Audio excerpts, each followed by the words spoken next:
Bonjour, je vous présente la correction du devoir à la maison numéro 3 qui porte sur les résolutions graphiques d'équations et d'inéquations et qui est au programme d'un prochain devoir. Comme dans le DM numéro 2, j'ai joint un barème à titre indicatif. Ce ne sera pas forcément le même tout à fait dans le prochain devoir. Ce barème est porté en rouge.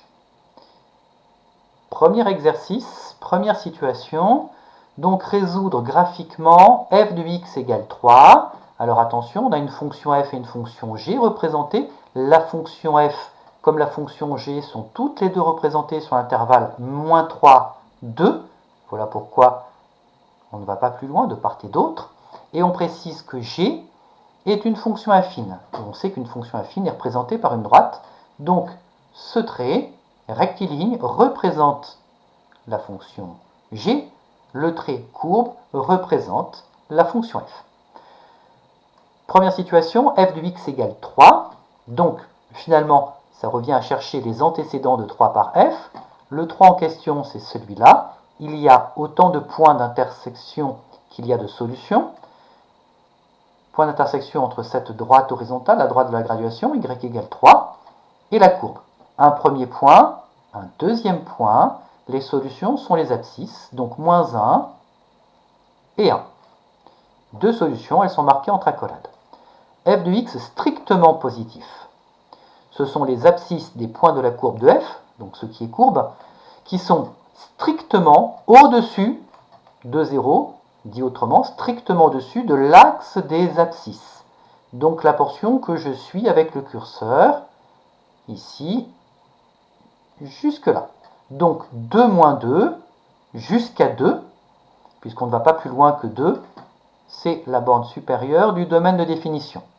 Donc je disais de moins 2 à 2, toutes les valeurs, donc c'est un intervalle, mais on ne peut pas prendre moins 2, puisqu'en moins 2, on est sur l'axe des abscisses, f de moins 2 fait 0, est égal à 0, or on veut que ce soit strictement supérieur, le crochet est forcément ouvert, ce que certains n'ont pas vu. Puis on résout f de x égale g de x. Il y a autant de solutions à cette équation qu'il y a de points d'intersection entre les deux courbes. C'est le cours.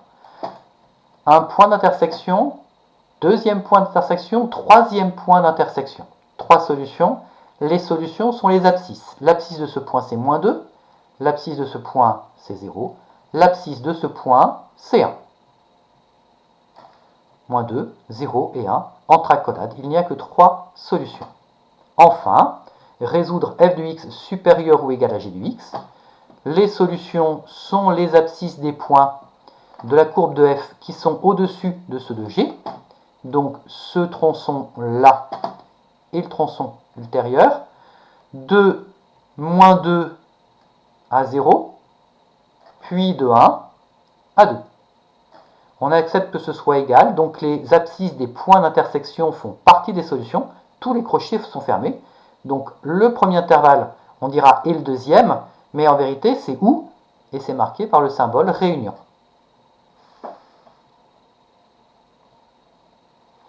Pour l'exercice suivant, j'ai fait quelques captures d'écran, mais je vous présente tout de suite, pour mémoire, ce dont il s'agit.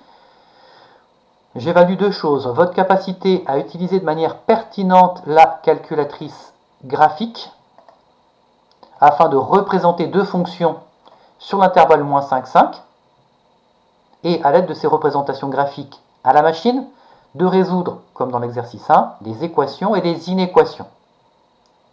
Le principe, je naviguerai d'une page à l'autre.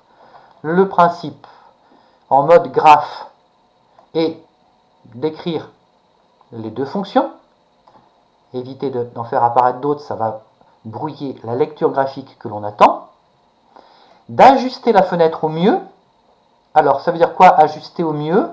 Eh bien déjà, on sait que le domaine de définition, c'est moins 5, 3. Donc là, dans la fenêtre, window, sur les casiers entre autres, on commence à xmin, moins 5, xmax, 3. Pas la peine d'aller au-delà, les points nous seraient totalement inutiles. On peut se contenter par défaut des valeurs de y min et y max, mais pour une meilleure qualité de lecture et bien voir apparaître la graduation, seuls vont compter ces portions de courbe. Donc, on peut voir qu'en prenant y min qui vaut moins 5 et y max qui vaut 5, on voit apparaître cette fenêtre, toute la graduation et une lecture beaucoup plus facile.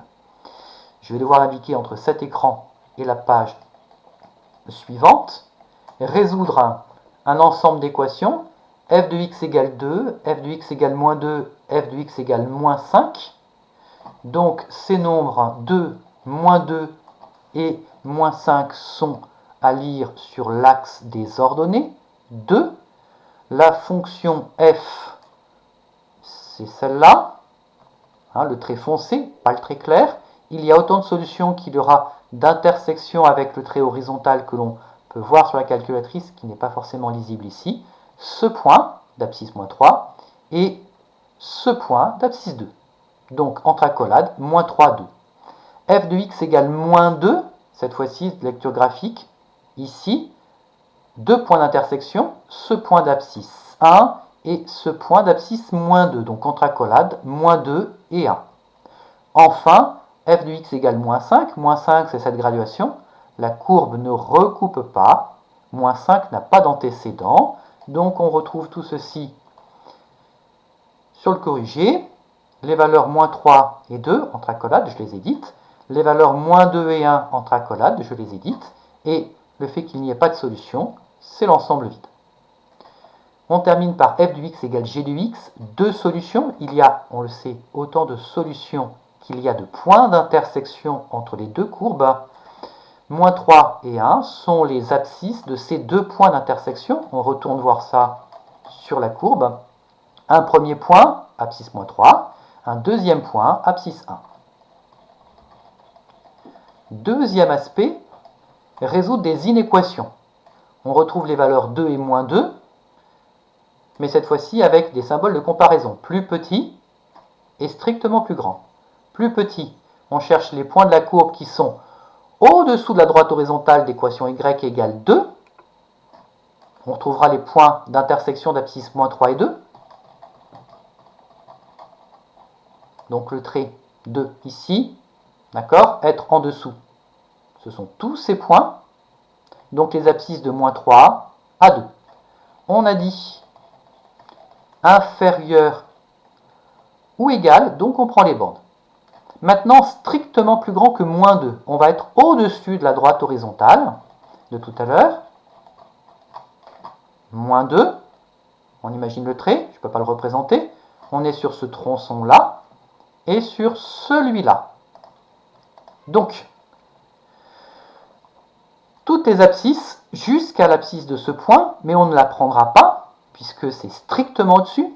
Donc, de moins 5 à moins 2, on prend moins 5 mais on ne prend pas moins 2, puis de 1, qu'on ne prendra pas, jusqu'à 2.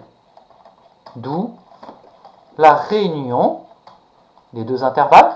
On retrouve ce que j'ai dit. De moins 5 à moins 2, on prend moins 5, crochet fermé, on ne prend pas moins 2, crochet ouvert. Union, c'est la réunion 2. L'intervalle 1, 3, ouvert en 1 puisqu'on ne le prend pas, c'est le point d'intersection. Et crochet fermé en 3. Enfin, f de x inférieur ou égal à g de x. Donc ce sont les points de f, la courbe de f, qui sont en dessous des points de la courbe de g. Donc on va s'intéresser aux points d'intersection, on les a déjà étudiés. Abscisse moins 3 et 1, on les retrouve ici. Être en dessous. Donc la courbe, vous vous rappelez, la courbe de f, c'est celle qui est foncée. Elle est en dessous de la courbe claire qui représente g. De ce point d'abscisse moins 3 à ce point d'abscisse 1. Donc ce sont tous les réels de moins 3 à 1. On a dit inférieur ou égal.